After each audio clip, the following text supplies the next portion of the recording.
SSC ২৭ শিক্ষার্থীরা, যদি তুমি পরীক্ষায় গোল্ডেন এ প্লাস পেতে চাও, তোমার এই প্রশ্নের উত্তরগুলো তোমাকে জানতে হবে। তুমি যদি জেনেও থাকো, সেটা তোমার কাজও করতে হবে। আজকে এই ভিডিওটা আমরা এতটা স্পেশাল ভিডিও করছি যে তুমি যদি যে কোনো পরিস্থিতিতে আছো, তোমার যদি টার্গেট থাকে এ প্লাস, দেখো ভাই, চিন্তা ভাবনা সবসময়ের জন্য বড় কিছু করতে হবে, স্বপ্ন বড় দেখতে হবে। লাগলে সেখান থেকে কিছুটা কম হইতে পারে, কম পেতে পারো, বাট দেখার বেলায় বড়টা দেখো এবং টার্গেট করো। ইনশাল্লাহ সবার রেজাল্ট এই গোল্ডেন এ প্লাস থাকতে হবে। এখন কিভাবে কি করবা, চলো আমরা শুরু করি। এবং এই প্রশ্নের উত্তরগুলো দেওয়ার সাথে সাথে আমরা তোমাদেরকে একটা পরিপূর্ণ রোডম্যাপ দেখাচ্ছি, যেটা ফলো করলে ইনশাল্লাহ এটা অ্যাচিভ করতে পারবা তোমরা। যারা এখন আমাদের YouTube channel, Facebook page subscribe follow করে আমাদের সাথে কানেক্টেড থাকবে সকল আপডেটগুলো শেষ পর্যন্ত পাওয়ার জন্য। কারণ পরীক্ষা নিয়ে যখন যা আসবে তা কিন্তু সব তোমরা আমাদের এখানে পাবা।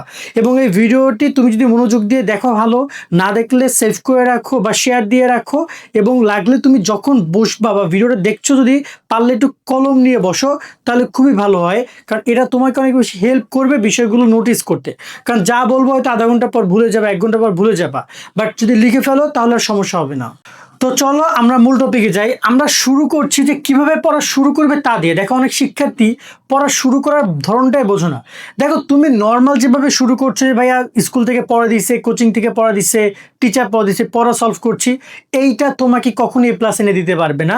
তোমার নিজস্ব একটা মানে বলা যেতে পারে স্টাইল থাকবে, বা নির্দিষ্ট একটা রুটিন থাকবে, নির্দিষ্ট একটা ধারণা থাকবে যে এইভাবে এইভাবে আমি সবগুলো সাবজেক্ট কভার করব। টিচার তোমাকে হেল্প করবে, তুমি যেটা প্ল্যান করছো সেই প্ল্যানটাকে টিচার হেল্প করবে। টিচারের জায়গা থেকে তোমরা যদি পরিচালিত হও, দেখা যায় টিচার সবাইকে তো আর একরকমভাবে মেনটেন করতে পারছে না। তো এই জায়গায় টিচারদেরকেও বলবো, আপনি স্টুডেন্টকে প্ল্যান করতে দেন, স্টুডেন্ট প্ল্যান করুক, সেটাই আপনি এক্সিকিউট করতে ওকে সহযোগিতা করেন। আপনি আপনার প্ল্যান ওর উপরে চাপাই দিলে অনেক শিক্ষার্থী সেটা নিতে পারে না। এবং আপনি লাগলে ওর প্ল্যান নিয়ে কথা বলুন, যে প্ল্যানে কোথায় কোথায় ভুল হচ্ছে সেটা সমাধান করতে হবে। তো তোমরা যারা আসো, এই প্ল্যান করো যে কীভাবে পড়া শুরু করবে। আমি যদি প্রথমে তোমাদেরকে পড়া শুরুর পয়েন্টটা ক্লিয়ার করি, যে প্রথমে লক্ষ্য ঠিক করো। তোমার লক্ষ্য কি? তোমার লক্ষ্য এ প্লাস, আমার লক্ষ্য ঠিক করা। দেন সহজ অধ্যায়গুলো দিয়ে শুরু করা। সহজ অধ্যায়গুলো দিয়ে কেন শুরু করতে হবে, সহজ বিষয় দিয়ে কেন শুরু করতে হবে? কারণ তুমি পড়াশোনা যে করতে চাও দীর্ঘমেয়াদী, এটা তোমাকে প্রমাণ করে সহজ বিষয়। কারণ তুমি যদি কঠিন বিষয় পড়ো, দেখা গেলো 2-4 দিন পড়ছো, ভালো লাগছে না, কারণ কঠিন বিষয়, একে তো কষ্ট হবে, সো তুমি এড়িয়ে গেলো, আর পড়বো না, ভালো লাগে না, আচ্ছা অন্য বিষয় পড়ি। বাট সহজ বিষয় দিয়ে যদি পড়ো, তোমার ওই পড়াটা 1 মাস যাবত চলছে সহজ বিষয়, তুমি কি করছো, 1 মাস পড়ছো নিয়মিত 6 ঘন্টা 8 ঘন্টা করে। এই যে নিয়মিত পড়াটা, আস্তে আস্তে যখন তুমি কঠিন বিষয় পড়বে, তোমার কাছে তেমন গায়ে লাগবে না। কারণ সহজ বিষয় দিয়ে তোমাকে এর জন্য পড়া শুরু করতে হবে এবং লিখে লিখে অনুসরণ করতে হবে। যত পারো শুরু থেকেই তুমি যাই পড়ছো ঠিক চেষ্টা করো লেখার। কারণ এক্সাম আলটিমেটলি তোমার হবে লেখার উপর ডিপেন্ড করে। এখানে মুখস্থ পড়া বা কত পড়েছো, কত পৃষ্ঠা পড়েছো, বা তোমাকে বক্তৃতা নেওয়া হবে না, লেখা হবে। এবং মোবাইল দূরে রাখার ট্রাই করো, একদম প্রথম থেকেই যত পারো মোবাইল দূরে রাখার ট্রাই করো।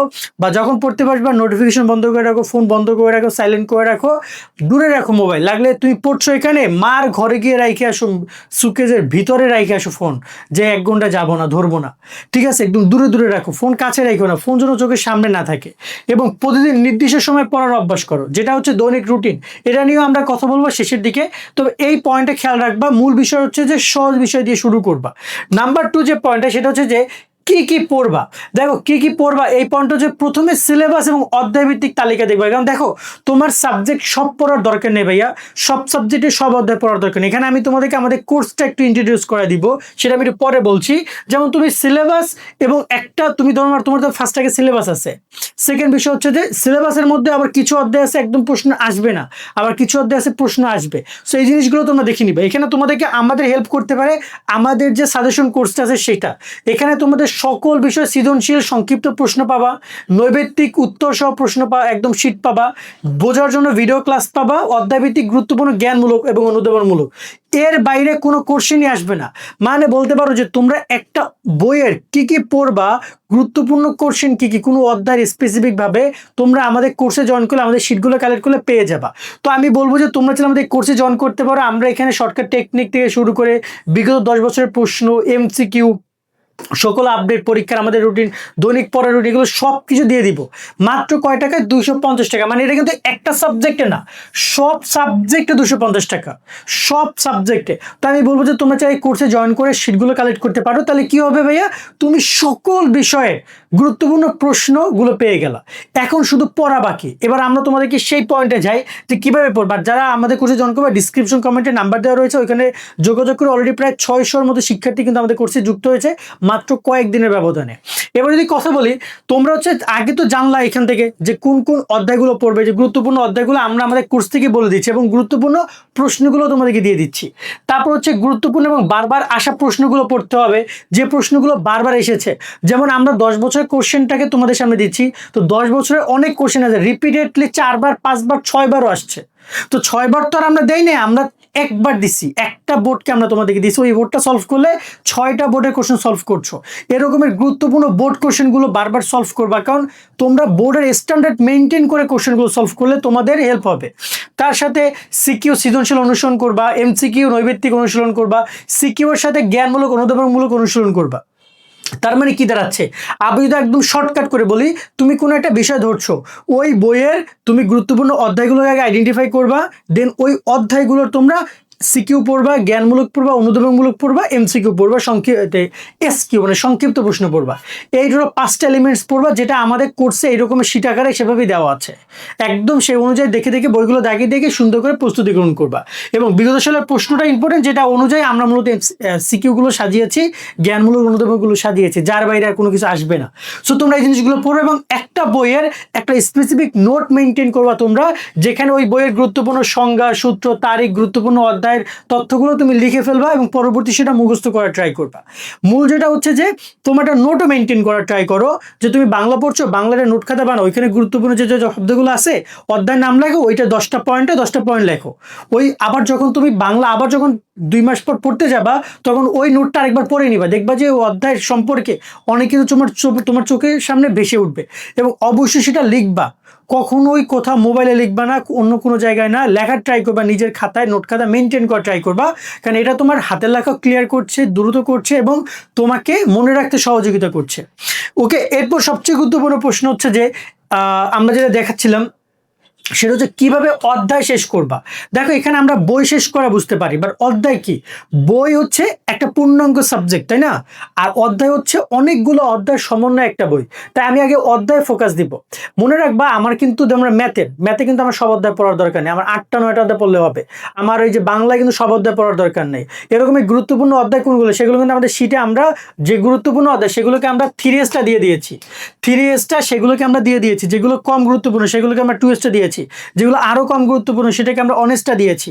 এবং এখান থেকে তোমরা জানতে পারলে এবং প্রশ্নগুলো তোমরা জানতে পারলে কোনগুলো গুরুত্বপূর্ণ। 3Sটা আমরা দিয়ে দিয়েছি, পোর্শনগুলোকে আমরা মার্কিং করব। তো সেইগুলো দেখে দেখে একটা অধ্যায় তোমরা ধরে নাও যে 7টা বা 8টাতে সিলেক্ট করবে, সেটার উপর তোমরা প্রস্তুতি গ্রহণ করবা।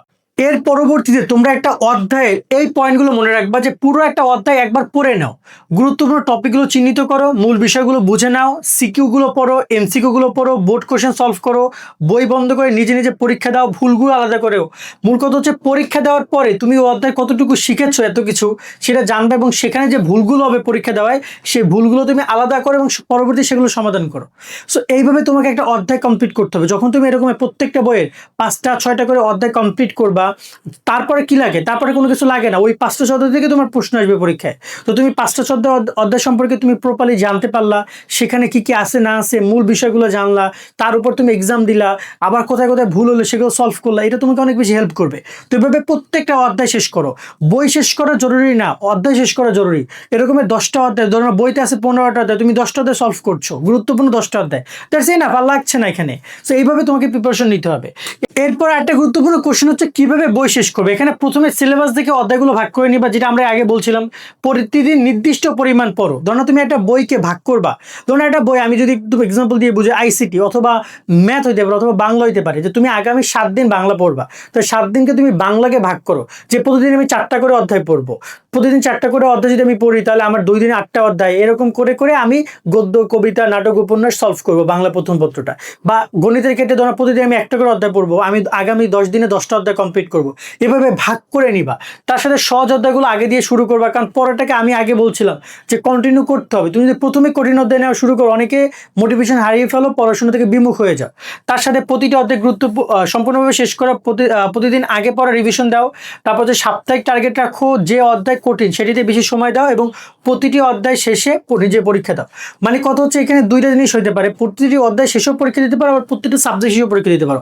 আবার দৈনিক দৈনিক দেখা যায় একটা এক্সামও দিতে পারো, যেটা তোমার কাছে সুবিধা মনে হয়। তবে সবচেয়ে বেস্ট হয় একটা অধ্যায় শেষ করে সেই অধ্যায়ের উপর এক্সাম দেওয়াটা সবচেয়ে বেস্ট অপশন হয়। সো ট্রাই করো সেই জিনিসটা ভালো করে এক্সিকিউট করার জন্য। ওকে, এরপর আরেকটা গুরুত্বপূর্ণ পার্ট হচ্ছে যে তোমাদের কোন বই কতটুকু পড়বে। দেখো এখানে বাংলা প্রথম, দ্বিতীয় ইংরেজি প্রথম, দ্বিতীয় গণিত, আইসিটি, এই যে সবগুলো বই বা এরকম আরও যে তোমাদের গ্রুপ সাবজেক্ট আছে, ফোর্থ সাবজেক্ট আছে, এইগুলো কিন্তু সবগুলো অধ্যায় পড়ার দরকার নাই।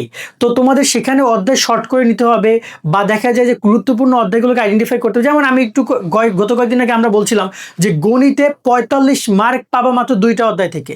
সেটা কোথায় কোথায়? সেটা হচ্ছে পরিসংখ্যান থেকে প্রায় 20 মার্কের, 20 মার্ক আসবে সিকিউতেই তোমার। তারপর আবার শর্ট কোশ্চেন আছে 4 মার্কের, আবার তোমার এমসিকিউ আছে 3-4 মার্কের। তো ওখানে প্রায় 27-28 মার্ক একটা অধ্যায় থেকে। আবার ওই তোমার যে জ্যামিতির অধ্যায় রয়েছে, তোমাদের বৃত্ত বা ব্যবহারিক জ্যামিতির সম্পদ রয়েছে, ওখান থেকেও তোমরা প্রায় 17-18 মার্কের মতো করে অ্যান্সার করতে পারবা। তো দেখা গেলো দুইটা মিলে প্রায় 40-45। এইভাবে গুরুত্বপূর্ণ অধ্যায়গুলো তোমাকে প্রত্যেকটা অধ্যায়, প্রত্যেকটা সাবজেক্টের আইডেন্টিফাই করে করে পড়তে হবে। সো এটা আমাদের কোর্স যেটা আছে, ওই কোর্সটা আমরা এইভাবেই সাজিয়েছি যে গুরুত্বপূর্ণ, আমরা কিন্তু সব অধ্যায় প্রশ্ন দিচ্ছি, তবে আমরা গুরুত্বপূর্ণ অধ্যায়গুলোকে আলাদাভাবে আইডেন্টিফাই করছি, আবার গুরুত্বপূর্ণ কোশ্চেনগুলোকে আলাদাভাবে আইডেন্টিফাই করছি, এবং তার সাথে এমসিকিউগুলো দিচ্ছি। আমার কাছে মনে হয় তুমি যে কোনো কোর্স করতে পারো, অনলাইনে ক্লাস করতে পারো, বাট তোমার কাছে শিটটা থাকা উচিত।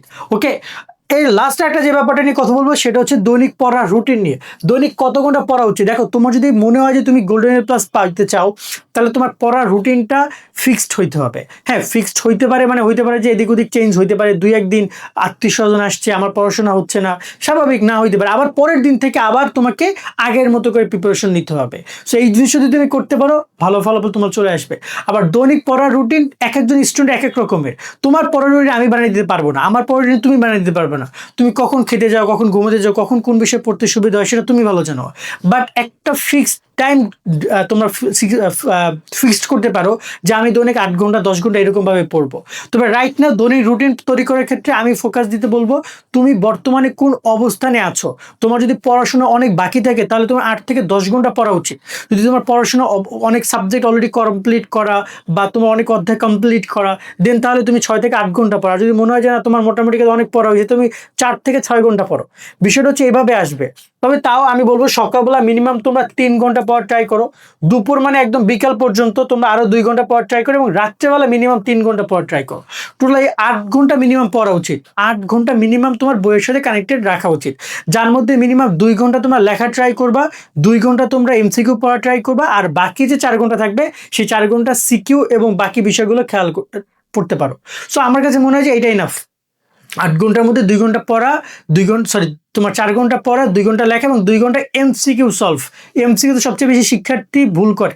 তারা মনে করে যে এমসিকিউ আমি আমার যখন ইচ্ছে তখন পড়বো, অধ্যায়ের সাথে পড়বো, ভালো পড়ো, বাট এমসিকিউর জন্য দৈনিক একটা নির্দিষ্ট সময় তুমি পড়া ট্রাই করো, এবং সেটা সবচেয়ে উত্তম সময় হচ্ছে দুপুরের পরে, বিকালে। তখন তেমন প্রেশারও নেওয়া যায় না, বৈশা বৈশা তুমি আস্তে আস্তে করে এমসিকিউ সলভ করলে। এবং আমাদের যে কোর্সের যে শিটটা আছে এমসিকিউ শিট, সেটা কিন্তু আলাদা, চাইলে শিক্ষার্থীরা সেটা প্রিন্ট করে নিতে পারে। অলরেডি অনেক শিক্ষার্থী সেটা প্রিন্ট করে নিয়েছে। তাতে কী হবে, তোমার এমসিকিউগুলো আমরা গুরুত্বপূর্ণ এমসিকিউগুলো দিয়ে দিয়েছি। তোমরা বইতে এমসিকিউ আছে প্রত্যেকটা অধ্যায় 300-400, সেখানে আমরা দিয়েছি 100-150, সেখান থেকে গুরুত্বপূর্ণগুলো দিয়েছি। অনেকে বলতে পারো ভাইয়া আপনারা আরও কম দেন, শর্টকাটে দেন, আমাদের পুরো একটা বইয়ে 500 এমসিকিউ দেন। অনেকে তো 500 এমসিকিউ দেয়, 400 এমসিকিউ দেয়, সেখান থেকে কমন পড়ে এরকম নাকি প্রমাণ দেয়। বাস্তবতা হচ্ছে যদি কোনো কারণে কমন না পড়ে তখন তোমরা কি করবা? অনেক শিক্ষার্থী বাস খাইছে, 1-2টা সাবজেক্টে কমন পড়ে, বাকি সাবজেক্টগুলোতে বাস খাইলে ফেল তো করেই ফেলবা। তা আমার কাছে মনে হয় যে পরিশ্রম করো ভাইয়া, ওই শর্টকাট 50, 100, 500 এমসিকিউ পড়া পরীক্ষা দিতে গিয়ে আমার মনে হয় না যে, তো এটা আমরাও দিতে পারি, বোর্ড কোশ্চেনগুলো ধরলে 500 এমসিকিউ একটা বই আমরাও বের করতে পারি, কিন্তু বাস্তবতা হচ্ছে যে সবসময় তো বোর্ড থেকে আসবে না, হয়তো আসতে পারে 10টা 12টা, বাকিগুলো তো অনেক নতুন নতুন কোশ্চেন আসবে। তাই ভালো করে প্রস্তুতি গ্রহণ করবে, এমসিকিউ পারপাসে হোক সিকিউ পারপাসে হোক। আজকের মতো ভিডিও আমরা এখানে শেষ করছি ভাইয়েরা। যারা কোর্সে জয়েন করতে চাও ডিসক্রিপশন কমেন্টে নাম্বার রয়েছে, ওইখান থেকে কোর্সে জয়েন করে নিবা। সকলে অনেক অনেক ভালো থাকবা। আল্লাহ হাফেজ।